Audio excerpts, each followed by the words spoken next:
बिस्मिल्लाहिर्रहमानिर्रहीम अस्सलामुअलैकुम जी नाज़रीन, मैं हूं हकीम मोहम्मद अहमद और आप मेरा यूट्यूब चैनल देख रहे हैं अहमद हेल्थ टिप्स। आज की इस वीडियो में हमने डिस्कस करना है कि हमल ठहर जाने की एक पक्की और सच्ची अलामत रहम के अंदर तब्दीली, यानी कि बच्चादानी के अंदर एक ऐसी तब्दीली जो खवातीन अक्सर अपने डॉक्टर की मदद से ऑब्जर्व करती हैं या आपकी डॉक्टर फिंगर टेस्ट करके आपको बता देती है कि आपका हमल हो चुका है। ये एक हमल ठहर जाने की पक्की और सच्ची अलामत है जिससे अक्सर डॉक्टर भी ऑब्जर्व करते हैं फिंगर टेस्ट करके। लेकिन आज की इस वीडियो में मैं आपको ये फिंगर टेस्ट करने का एक खास तरीकाकार बताऊंगा और बहुत सेफ एंड साउंड तरीकाकार बताऊंगा। कुछ खवातीन ऐसी होती हैं, वो कहती हैं कि मैंने फिंगर टेस्ट किया, मुझे इंजरी होगी या मुझे इन्फेक्शन होगी।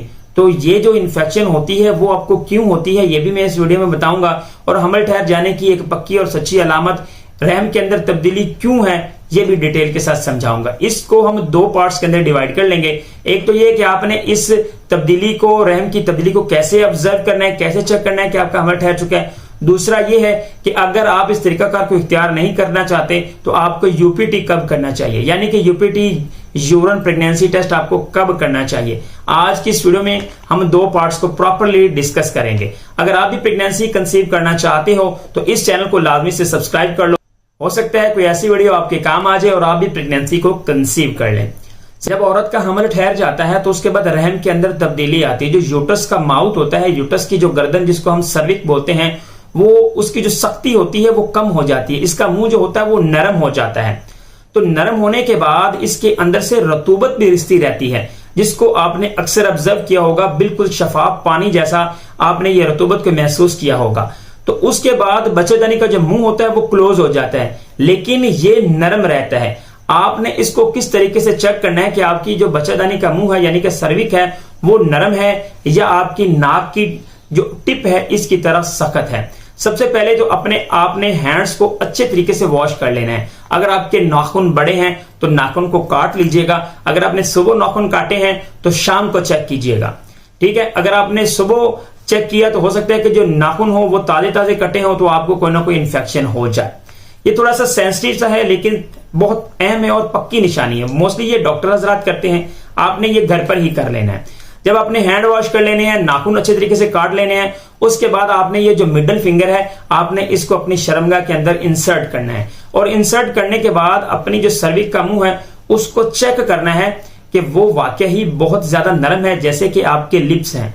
अगर आपके लिप्स की तरह ये आपको नरम नरम सर्विक का मुंह महसूस हो रहा है तो आपका हमल ठहर चुका है, आपको मुबारक हो। लेकिन यही सर्विक का मुंह अगर आपको नाक की टिप जैसा महसूस हो रहा है तो आपका हमल नहीं हुआ। जब आपका हमल हो जाता है तो इसका जो माउथ होता है वो नरम हो जाता है, इससे रतूबत भी रिश्ती रहती है। वैसे बच्चेदानी का वैसे मुंह जो होता है वो बंद होता है, ठीक है। हमल ठहरने के बाद ये बच्चेदानी का मुंह जो होता है वो बंद हो जाता है। अब हम यही डिस्कस कर लेते हैं कि अगर आप इस तरीके को अख्तियार करते हो तो इन्फेक्शन के चांसेस कितने ज्यादा हैं। तो इन्फेक्शन के चांसेस बहुत ज्यादा हैं, क्योंकि खवातीन को अपने प्रॉपर तरीके से इस तरीके का पता नहीं होता और वो डेली बेसिस पे बार बार चेक करती रहती हैं। तो मैं जो आपको सजेशन देने वाला हूं वो यही है कि आपने यूपीटी करना है, यानी कि यूरिन का प्रेगनेंसी टेस्ट करना है।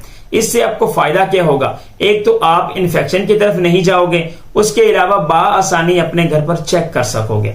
सबसे पहले खवातीन जो होती हैं अपनी माहवारी से पहले कुछ तब्दीलियां देखती हैं अपने अंदर, तो वो क्या करती हैं 5 दिन पहले ही प्रेगनेंसी का टेस्ट करने बैठ जाती हैं। और जब वो टेस्ट करने बैठ जाती हैं तो टेस्ट तो नेगेटिव आता है, वहां पर एचसीजी का वॉल्यूम इतना बड़ा नहीं होता।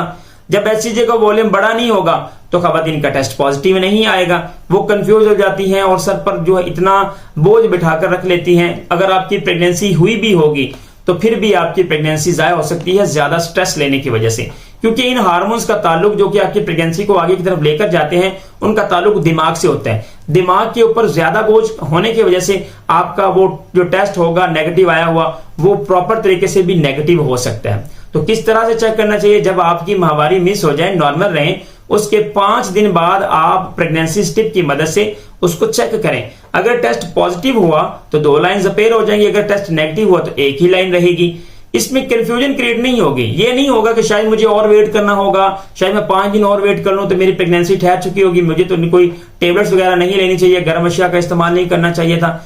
4 या 5 दिन बाद आप टेस्ट करोगे तो आपको पता चल जाएगा कि आपकी प्रेगनेंसी ठहरी है या नहीं ठहरी। तो मैं आपको प्रेफर यही करूंगा कि फिंगर इंसर्ट करने से बेहतर है कि आप यूरिन की प्रेगनेंसी का टेस्ट कर लो।